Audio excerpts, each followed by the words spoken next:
আসসালামু আলাইকুম, কেমন আছেন সবাই? ব্যাংকিং জগতের সবচেয়ে বড় প্রতিষ্ঠান বাংলাদেশের বাংলাদেশ ব্যাংক ১০৮ জন সহকারী পরিচালক নিয়োগের জন্য সার্কুলার দিয়েছে।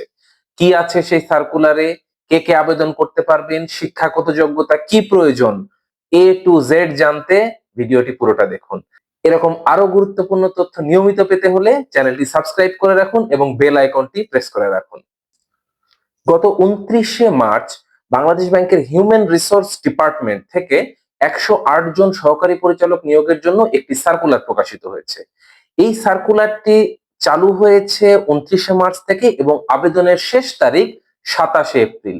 সুতরাং এই মাসের ২৭ তারিখ পর্যন্ত আপনি এ সার্কুলারে আবেদন করতে পারবেন। আমরা সবাই জানি নবম গ্রেডের সার্কুলারে ২২,০০০ টাকা বেসিক থেকে বেতন শুরু হয়, তাই এটারও স্টার্টিং স্যালারি ২২,০০০ টাকা বেসিক। শিক্ষাগত যোগ্যতা, এ সার্কুলারে আবেদন করতে হলে আপনাদেরকে কমপক্ষে ৪ বছর মেয়াদি একটি অনার্স সার্টিফিকেট থাকতে হবে, সেটা যে কোনো বিষয়ের উপরে হতে পারে। ৪ বছর মেয়াদি যে কোনো বিষয়ের উপরে একটা অনার্স সার্টিফিকেট থাকলেই আপনি এই সার্কুলারে আবেদন করতে পারবেন। তবে এসএসসি এবং এইচএসসি এই দুই পরীক্ষার কোনোটিতেই প্রথম শ্রেণীর নিচে আপনার সিজিপিএ থাকা যাবে না। তবে সমগ্র চাকরি জীবনে আপনার কোনো তৃতীয় শ্রেণী থাকতে পারবে না, অনার্স বা মাস্টার্সে দ্বিতীয় শ্রেণী থাকলেও চলবে। আবেদনের বয়স সর্বনিম্ন ২১ বছর বয়স থেকে ৩২ বছর বয়স পর্যন্ত আপনি এ সার্কুলারে আবেদন করতে পারবেন। আপনার জন্ম তারিখ হতে হবে ২ ডিসেম্বর ১৯৯৩ থেকে ২৮ এপ্রিল ২০০৫ এর মধ্যে। এর ভিতরে যদি আপনার জন্ম তারিখ হয় তাহলেই আপনি এ সার্কুলারে আবেদন করতে পারবেন। এখন আসি মূল গুরুত্বপূর্ণ অংশে, কিভাবে আবেদন করবেন। আমি প্রথমেই বলেছি ২১ থেকে ৩২ বছর বয়স পর্যন্ত বাংলাদেশের নাগরিকরা যাদের কমপক্ষে একটি ৪ বছর মেয়াদী অনার্স ডিগ্রি রয়েছে তারা আবেদন করতে পারবেন এবং বাংলাদেশ ব্যাংকের ই-রিক্রুটমেন্ট ওয়েবসাইটটিতে আপনি গিয়ে আবেদন করতে পারবেন। আমি এই ওয়েবসাইটের লিংকটি ভিডিও ডেসক্রিপশনে দিয়ে দেব, আপনারা ওখান থেকে দেখে নিতে পারবেন। তবে প্রথমে আপনার বাংলাদেশ ব্যাংকের ওয়েবসাইটে একটি সিভি অ্যাকাউন্ট খুলতে হবে। আপনাকে অ্যাকাউন্ট একটি চালু করতে হবে। সেই অ্যাকাউন্ট থেকেই আপনি পরবর্তীতে সার্কুলারের জন্য আপনার সিভিটা সাবমিট করতে পারবেন। সেই অ্যাকাউন্টটা আপনাকে ডেভেলপ করতে হবে শুরুতেই। প্রথমে আপনি ওয়েবসাইটে যান, তারপরে অনলাইন অ্যাপ্লিকেশন ফর্ম খুলুন। যাদের শুরুতেই সিভি আপলোড করা আছে তারা ওই সিভি দিয়েই অ্যাপ্লিকেশন সাবমিট করুন। কিন্তু যাদের সিভি আপলোড করা নেই তারা নতুন সিভি তৈরি করুন। নাম, পিতার নাম, মাতার নাম, যেভাবে সিরিয়ালে তথ্যগুলো চেয়েছে সেই তথ্যগুলো আপনারা সেখানে ইনপুট দিন। ১১ ডিজিটের একটি সচল মোবাইল নাম্বার দিন এবং আপনার একটি কালার ফটো ওখানে আপলোড করুন এবং স্বাক্ষর আপলোড করুন। তবে কালার ফটো এবং স্বাক্ষরের ব্যাকগ্রাউন্ড অবশ্যই সাদা হতে হবে। আবেদনের পর একটি বাংলা কিউআর কোড সম্বলিত একটি পেমেন্ট পেজ পাবেন।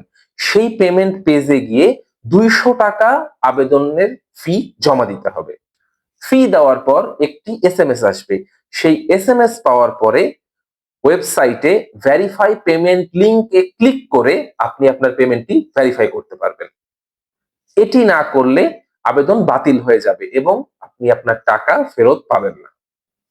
ট্র্যাকিং আইডি নাম্বারটি সংগ্রহ করুন, এতে ভবিষ্যতে প্রবেশপত্র ডাউনলোড এবং অন্যান্য কাজে লাগবে। পরীক্ষা পদ্ধতি, পরীক্ষা মূলত ৩টি ধাপে সম্পন্ন হবে। প্রিলিমিনারি পরীক্ষা, যারা প্রিলিমিনারি পরীক্ষায় উত্তীর্ণ হবেন তারা লিখিত পরীক্ষা দিবেন।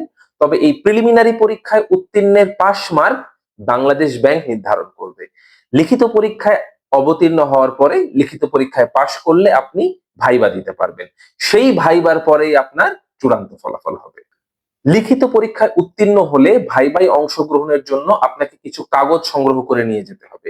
এক্ষেত্রে সকল শিক্ষাগত যোগ্যতার সনদ ও নম্বরপত্র, জাতীয় পরিচয়পত্র বা জন্ম নিবন্ধন সনদ, স্থায়ী ঠিকানার পরিচয় বহনকারী এরকম নাগরিকত্ব সনদ যা পৌরসভার চেয়ারম্যান বা সিটি কর্পোরেশন মেয়র বা ইউনিয়ন পরিষদ চেয়ারম্যান কর্তৃক প্রত্যায়িত সনদপত্র এবং যারা চাকরি করছেন সেই চাকরি প্রার্থীদের অনাপত্তিপত্র সংশ্লিষ্ট দপ্তর থেকে। দেখুন, কিছু গুরুত্বপূর্ণ বিষয় কিন্তু আপনাকে খেয়াল রাখতে হবে। আপনি কখনোই শেষ দিনের জন্য অপেক্ষা করবেন না সার্কুলার পূরণ করার জন্য। কারণ শেষের দিকে গিয়ে দেখা যায় সার্ভার জ্যাম থাকে এবং অন্যান্য অনেক কারণে সার্ভারে আপনি ঢুকতে পারবেন না। সুতরাং আপনি যত দ্রুত সম্ভব আবেদনটি করে ফেলুন, আপনার ট্র্যাকিং আইডিটি সংরক্ষণ করুন এবং যখনই প্রবেশপত্র আসবে প্রবেশপত্রটি ডাউনলোড করবেন। এবং আবেদনের সময় আপনার নাম, ঠিকানা, পিতার নাম, মাতার নাম এবং অন্যান্য সকল প্রয়োজনীয় তথ্য অত্যন্ত সতর্কতার সাথে পূরণ করুন। দেখুন, বাংলাদেশ ব্যাংকের চাকরি বাংলাদেশের প্রেক্ষাপটে ব্যাংকিং জগতে সবচেয়ে মর্যাদাপূর্ণ চাকরি। বাংলাদেশ ব্যাংকের এমন কিছু সুযোগ সুবিধা রয়েছে যা অন্যান্য কোনো ব্যাংকই আপনাকে দেবে না। বাংলাদেশ ব্যাংক যেমন এখন পর্যন্ত 5টা বা 6টা ইনসেনটিভ দেয় প্রতি বছর, অর্থাৎ আপনি যে বেসিকে চাকরি করবেন প্রতি বছর অর্থ বছরের শেষে জুন বা জুলাই সেই 5টা বা 6টা বেসিকের সমান অর্থ আপনাকে বোনাস হিসেবে দেবে। এই সুবিধা আর বাংলাদেশের কোনো ব্যাংকে নেই। এছাড়াও বাংলাদেশ ব্যাংকে একটা সুবিধা আছে, ওভারটাইম। আপনি কিন্তু আপনার এন্ট্রি টাইমের পরে, এক্সিট টাইমের পরেও যদি আপনি সময় অতিবাহিত করেন ব্যাংকে আপনার কাজের কারণে, সেক্ষেত্রে আপনি প্রতি ঘন্টা বাবদ আপনি ওভারটাইম পাবেন। তো এটা একটা বিরাট সুযোগ বাংলাদেশ ব্যাংকের জন্য, বা যারা বাংলাদেশ ব্যাংকে চাকরি করেন তাদের জন্য এটা একটা বিরাট সুযোগ। সুতরাং বাংলাদেশ ব্যাংকের চাকরি অন্যান্য অনেক সরকারি চাকরির চেয়ে ভালো। তাই আপনারা এই চাকরির এত সুন্দর সুযোগ হেলায় নষ্ট করবেন না। আপনারা ভালোভাবে প্রস্তুতি নিন, আপনার পূর্ণাঙ্গ প্রস্তুতি ভালোভাবে সম্পন্ন করুন। আপনাদের সকলের জন্য দোয়া ও শুভকামনা রইল। আপনারা প্রস্তুতি নিন পুরোদমে। ইনশাআল্লাহ চাকরি নামক সোনার হরিণটি খুব দ্রুতই আপনাদের সাথে ধরা দেবে। ভিডিওটি যদি আপনাদের ভালো লেগে থাকে তাহলে লাইক, কমেন্ট এবং সাবস্ক্রাইব করুন। যে কোনো প্রশ্ন থাকলে আপনারা কমেন্টে প্রশ্ন করতে পারেন, আমি ইনশাআল্লাহ উত্তর দেওয়ার চেষ্টা করব। আর আপনাদের প্রস্তুতি সফলভাবে সম্পন্ন করুন, এই দোয়াই রইল। আসসালামু আলাইকুম।